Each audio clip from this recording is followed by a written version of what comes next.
پاکستان تحریک انصاف کے چیئرمین عمران خان کا پلان سی کامیاب ہو گیا ہے اور اس میں پی ٹی آئی کو ایک بڑی کامیابی ملی ہے۔ پی ٹی آئی کے حوالے سے جو سازشیں کی جا رہی تھیں وہ ساری کی ساری تقریباً دم توڑ چکی ہیں اور اب عمران خان کو ایک اور وکٹری ملنے جا رہی ہے۔ نون لیگ کی نشستیں اس کے ہاتھوں سے پھسلنے لگی ہیں اور کتنی سیٹیں ہیں جو مسلم لیگ نون کے ہاتھوں سے جا سکتی ہیں۔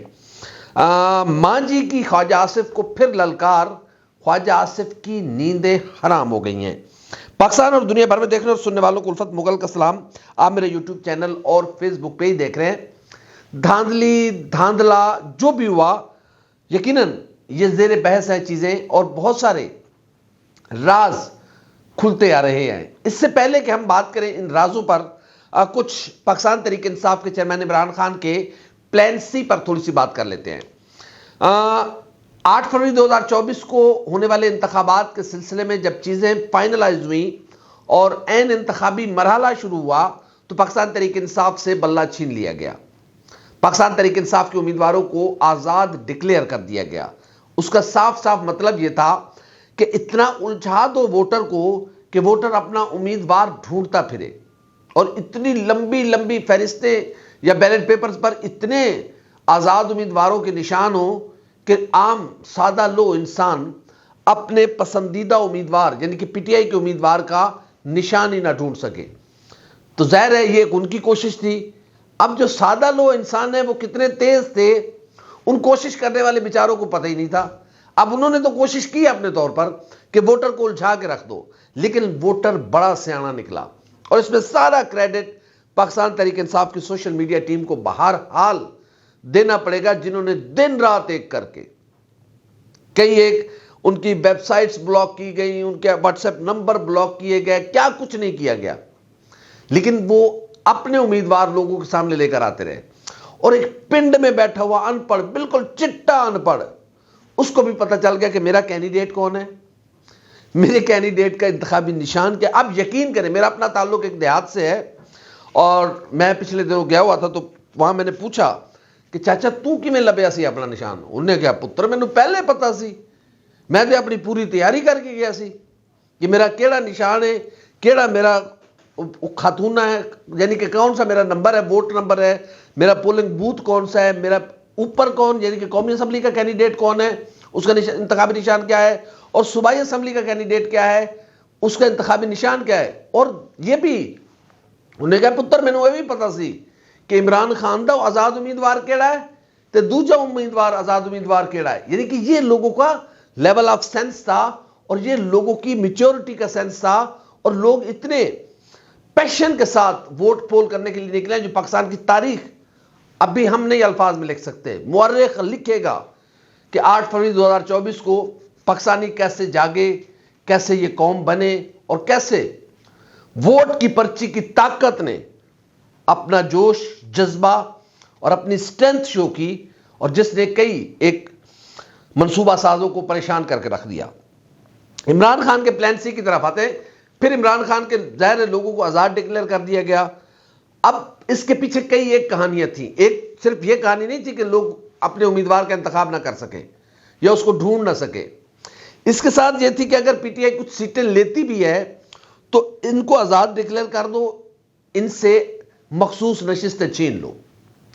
یعنی کہ عین وقت پر آپ کو یاد ہوگا وہ بلے باز والا واقعہ جو پاکستان تحریک انصاف نے ان کے ساتھ ایک اتحاد کیا کہ پاکستان تحریک انصاف کے امیدواروں کو وہاں شفٹ کیا جائے، لیکن ایک تو انہوں نے لینے سے انکار کر دیا اور دوسرا اس بلے باز کو تھوڑا سا ادموا کر کے پریس کانفرنس کروا دی گئی لاہور پریس کلب میں۔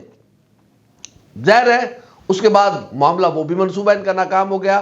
ظاہر ہے تو پھر پاکستان تحریک انصاف نے پھر کوئی نئی منصوبہ بندی کی، لیکن یہ ایک ایسی منصوبہ بندی تھی جس کو پاکستان تحریک انصاف نے بالکل دبا کے رکھا، اور اس پہ ظاہر لوگ اپنے طور پہ باتیں کر رہے تھے، یہ ہو سکتا ہے وہ ہو سکتا ہے، کئی ایک چیزیں انڈر ڈسکشن آئیں، اور کئی ایک چیزیں ایسی سامنے آئیں کہ اس پر ہو سکتا ہے، اس پر ہو سکتا ہے، کیا کرے گی پی ٹی آئی۔ یہ بھی لوگوں کو لگا کہ شاید پی ٹی آئی کے ہاتھوں سے یہ جو مخصوص خواتین کی نشستیں ہیں، جو اقلیتوں کی مخصوص نشستیں ہیں، یہ ان کے ہاتھوں سے نکل جائیں گی۔ باقی پولیٹیکل پارٹی بڑی خوش تھیں کہ ظاہر ہے پی ٹی آئی کا ایک بڑا مارجن ہے، وہ ان کے پاس تو جائے گا نہیں، یہ بندر باٹ ہمارے کھاتے میں آئے گی۔ لیکن عمران خان اپنا پلان سی لے کر بیٹھے ہوئے تھے، عمران خان کے پاس کئی ایک آپشن موجود تھے۔ آج پاکستان تحریک انصاف نے سنی اتحاد کونسل سے اپنا فائنل الحاق ڈکلیئر کیا ہے، اور اس کے لیے سنی اتحاد کونسل سے تقریباً سارے معاملات طے پا چکے ہوئے ہیں، اور اس میں ایک MWM بھی ساتھ بیٹھی ہے، یعنی کہ مجلس وحدت مسلمین۔ یہ دو ڈیفرنٹ سکول آف تھاٹ کے لوگ ہیں، لیکن سیاست نے اور پی ٹی آئی نے ان لوگوں کو متحد کیا، اور اسی کی ہمیں ضرورت ہے، ہمیں مذہبی ہم آہنگی کی ضرورت ہے۔ اس کے حوالے سے صاحبزادہ حامد رضا نے کہا کہ MWM اور سنی اتحاد کونسل اس بات پر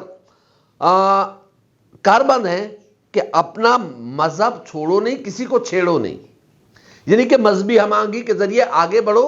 اور یہ وہ لوگ ہیں جو دہشت گردی، ہر طرح کی دہشت گردی کے شدید خلاف ہیں، یہ دونوں اسکول آف تھاٹ۔ تو اس کا ایک فائدہ تو یہ ہوا ہے کہ ہمارے اندر جو سیاسی ہم آہنگی ہے وہ بھی بڑھے گی، یقیناً مذہبی ہم آہنگی بڑھے گی۔ ہم ایک دوسرے کا احترام اور ایک دوسرے کے عقائد کا احترام کرنے ہیں، جو کہ بہت ضروری ہے، اور اس کا آنے والے دنوں میں پاکستان کو بہت بڑا فائدہ ہوگا۔ تو پی ٹی آئی نے سنی اتحاد کونسل کے ساتھ اپنا الحاق کر دیا ہے، اور پاکستان تحریک انصاف کو اب مرکز میں بھی وہ جو اس کا شیئر ہے خواتین کی مخصوص نشستوں کا اور اقلیتوں کی مخصوص نشستوں کا، وہ شیئر ملے گا۔ اس کے ساتھ ساتھ کے پی میں، پنجاب میں، بلوچستان اور سندھ میں بھی جو شیئر بنتا ہے وہ آئین اور قانون کے مطابق وہ ڈکلیئر ہے، اس میں کوئی ڈنڈی مار نہیں سکتا۔ تو یہ ان کو ملنے جا رہا ہے، کیونکہ وہ اب ایک پارٹی کے ساتھ ایفیلیٹ ہو گئے، جو party election commission of Pakistan میں رجسٹرڈ ہے۔ تو یہ تو پاکستان تحریک انصاف کے چیئرمین عمران خان کا پلان سی کامیاب ہو گیا ہے، اب اس پر امپلیمنٹ ہونا ابھی باقی ہے۔ یقیناً یہ الیکشن کمیشن آف پاکستان کے ساتھ پاس پارا معاملہ جائے گا۔ الیکشن کمیشن آف پاکستان ڈنڈی مارتا تو ہے، چیف الیکشن کمشنر صاحب ابھی پھر ڈنڈی مارنے میں لگے ہوئے ہیں کہ انہی پر الزامات لگے ہیں اور وہ خود اس کی تحقیقات کروا رہے ہیں۔ تو سوچ لیں یہ تحقیقات کتنی صاف شفاف ہوں گی، یعنی کہ جس شخص پر الزام لگا ہے وہی اس کی تحقیقات کرا رہا ہے کہ مجھ پر لگنے والا الزام ٹھیک ہے یا غلط ہے۔ واہ کیا بات ہے! بہرحال یہ دھاندلی کی تحقیقات کرنے والا جو کمیٹی ہے وہ دھاندلا کر رہی ہے، اسی کو تو دھاندلی پہ دھاندلا کہتے ہیں۔ بہرحال آگے تھوڑا سے چلتے ہیں۔ مسلم لیگ نون کی جو نشستیں ہیں، اس دھاندلی یا دھاندلے میں نون لیگ کی نشستیں خشک پتوں کی طرح اب گرنے لگی ہیں۔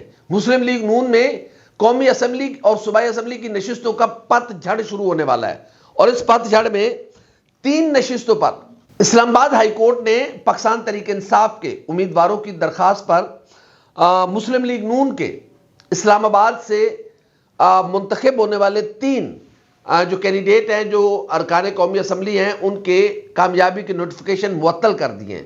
الیکشن کمیشن آف پاکستان نے یہاں بھی ڈنڈی ماری، اور جبکہ منع کیا گیا تھا لیکن اس کے باوجود ان کی کامیابی کے نوٹیفیکیشن جاری کیے گئے، جن کو اب معطل کر دیا گیا ہے۔ اس میں انجم عقیل خان ہے، خرم نواز ہے، اور ڈاکٹر طارق فضل چودھری ہیں۔ اچھا یہ بھی مزے کی بات بتائیں، یہ جو کمشنر راولپنڈی نے الزامات لگائے تھے، یہ 3 سیٹیں جن کے نوٹیفیکیشن معطل کیے گئے، یہ ان کے علاوہ ہیں۔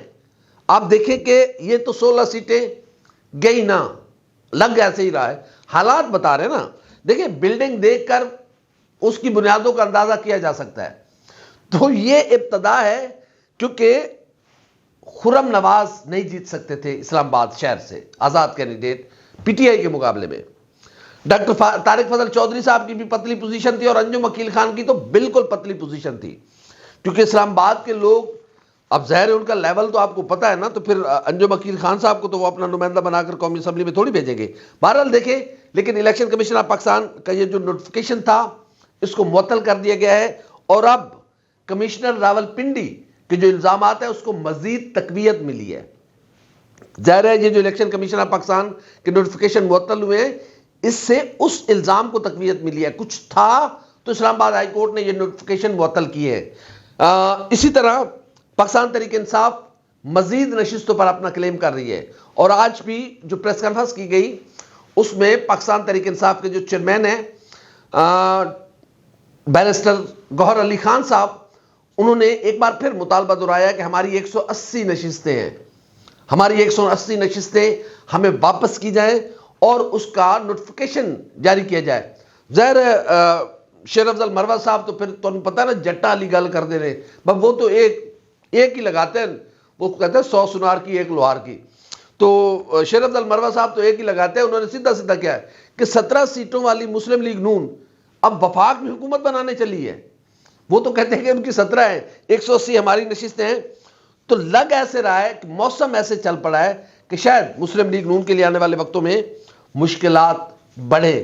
اس کی وجوہات یہ ہیں کہ جس طریقے سے دھاندلی کے معاملات کو پورے پاکستان میں شد و مت کے ساتھ اٹھایا جا رہا ہے, یعنی کہ جی ڈی اے کا احتجاج, بلوچستان میں احتجاج, جو مختلف بلوچ پارٹی ہیں اور آزاد چھوٹی چھوٹی جماعتیں ہیں, جے یو آئی فے کا احتجاج, پیپلز پارٹی کا پنجاب میں انتخابات پر اپنے تحفظات کا اظہار. 2 خوش ہیں صرف نون لیگ اور ایم کیو ایم, ان کے علاوہ باقی سب اپنے اپنے طور پر اپنے تحفظات کا اظہار کر رہے ہیں. اور پاکستان تحریک انصاف بھی کھل کر اس پر اپنے خدشات کا اظہار کر رہی ہے کہ کیسے ہماری سیٹیں کراچی میں ایم کیو ایم کو دی گئیں, حیدرآباد میں ایم کیو ایم کو ہماری سیٹیں دی گئیں, اس کے علاوہ کچھ اندرون سندھ کی سیٹیں جو ہیں وہ پاکستان پیپلز پارٹی کو دی گئیں, پنجاب میں ہماری نشستیں مسلم لیگ نون کو دی گئی ہیں. تو اب دیکھنا یہ ہے کہ مسلم لیگ نون کی یہ 3 سیٹوں کی جو ابتدا ہوئی ہے, جو نوٹیفیکیشن معطل ہوا ہے, اس سے آگے کیا کہانی چلتی ہے. اگر اس طرح کی کوئی ایک چیز اور سامنے آ گئی تو پھر یقیناً مسلم لیگ نون وفاق میں حکومت بنانے کے لیے اس سے مشکلات ہو سکتی ہیں.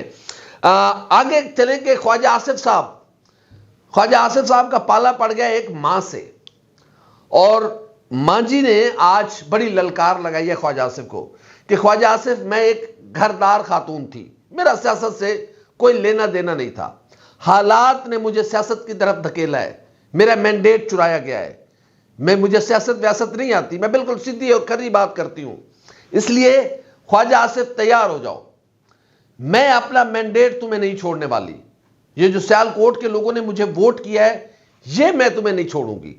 اب خواجہ آصف صاحب اس لیے پھنسے ہوئے ہیں کہ اگر دھاندلی وہاں پر ہوئی تو ہے نا یار, آپس نکال لے, دسنا کسی نے نہیں. اگر یہ خواجہ آصف صاحب کے ہاتھوں سے سیٹ نکلتی ہے تو خواجہ آصف صاحب کی فار ایور سیاست گئی. خواجہ آصف صاحب آپ کے مقابلے میں خواجہ سعد رفیق صاحب بڑے سیانے ہیں, اور انہوں نے ایک بڑے ہونے کا ثبوت بھی دیا ہے. انہوں نے کہا جی میں ہار گیا ہوں, میں اپنی شکست تسلیم کرتا ہوں. خواجہ صاحب تو کی ضرورت سی ادھر ادھر فون کر کے اپنے ووٹ ودان دی, اگر تو کسی کیا بھی سی نا, حالات کی نزاکت کو آپ سمجھتے اور آپ کہتے کہ نہیں یار نہیں بس ٹھیک ہے, ایک ماں ہے, میں اگر نہیں زیادہ ووٹ لے سکا تو کوئی بات نہیں, ماں کو جیتنے دیں. لیکن اب وہ ماں جی کہہ رہی ہیں, ماں جی نے حلفاً بھی کہا ہے کہ میں جیتی ہوئی تھی. دیر ہے جو نتائج آ رہے تھے اتنا بڑا ڈفرینس تھا کہ حیرانی ہو رہی ہے. وہ تو کمشنر صاحب کی بات اس لیے سچ ثابت ہوتی ہے کہ کئی ایک سیٹوں پر جہاں 70 ہزار کی لیڈ تھی, صبح سو کے بندہ اٹھا ہے تو لو جی وہ سارے ہارے ہوئے اور جو ہارے ہوئے تھے وہ جیت گئے. اس طرح کی چیزوں میں خواجہ آصف صاحب کے لیے پریشانی ہے کہ اگر خواجہ آصف صاحب کی سیٹ پر کوئی ریویو آتا ہے اور یہ مینڈیٹ واپس مانجی کی جانب جاتا ہے تو پھر خواجہ آصف صاحب پر یہ بہت بڑا داغ لگ جائے گا. خواجہ آصف صاحب سے میرے خیال میں فاؤل گیم ہو گیا ہے. اگر دیکھیں شکست بھی ہوتی ہے, آپ جب میدان میں اترتے ہیں آپ ہارتے بھی ہیں آپ جیتتے بھی ہیں. آپ کے مقابلے میں دیکھیں بلاول بھٹو زرداری این اے 127 سے الیکشن لڑے, ہار گئے, کراچی میں 2 سیٹوں سے جیت گئے. سندھ میں میاں محمد نواز شریف صاحب 2 نشستوں پر الیکشن لڑے, این اے 15 مانسیرا میں ہار گئے, این اے 130 لاہور سے جیت گئے. تو خواجہ صاحب آپ بھی اسی طرح کی چیزیں کرنی چاہیے تھی, لیکن اب ظاہر ہے ماں جی اس شد بد کے ساتھ آواز اٹھا رہی ہیں, اور انہوں نے جس بڑے پن کے ساتھ اور جس گرجدار آواز کے ساتھ کہا ہے کہ خواجہ آصف میرا سیاست سے کوئی تعلق نہیں تھا, مجھے حالات سیاست میں گھسیٹ کر لائے ہیں, لیکن آپ کو یہ علم ہونا چاہیے کہ آپ کا واسطہ ایک ماں سے پڑا ہے, اور ماں اپنا حق نہیں چھوڑتی, ماں اپنا حق لے کے رہتی ہے, ماں اپنا حق لینا جانتی ہے. میرے خیال میں یہ خبر بھی آپ کو آنے والے دنوں میں ملے گی کہ ریحانہ ڈار صاحبہ کو وہاں سے واپس کامیابی دلوائی مل سکتی ہے. اس کی وجہ یہ ہے کہ بہت ساری ایسی چیزیں ہیں جو خواجہ آصف صاحب کے حق میں نہیں جاتی. فارم 47 اور فارم 45 میں بہت زیادہ فرق ہے. ہم بھی ظاہر ہے وہاں کے دوستوں کے ساتھ رابطے میں ہیں جو اس پورے انتخابی نتائج کو وہاں پر آن گراؤنڈ مانیٹر کر رہے تھے. تو دیکھتے ہیں کہ خواجہ آصف صاحب کے لیے یہ خبر کب آتی ہے. خواجہ صاحب کی نیندیں اچھی خاصی اڑی ہوئی ہیں اور خواجہ صاحب رات کو کئی بار اٹھ کے پانی بھی پیتے ہیں. ہماری ویڈیو آپ کو کیسی لگی؟ لائک کریں، کمنٹ کریں، سبسکرائب کریں، بیل آئیکن کے بٹن دبا کر دیں جب بھی ہماری ویڈیو ہے سب سے پہلے آپ تک پہنچے.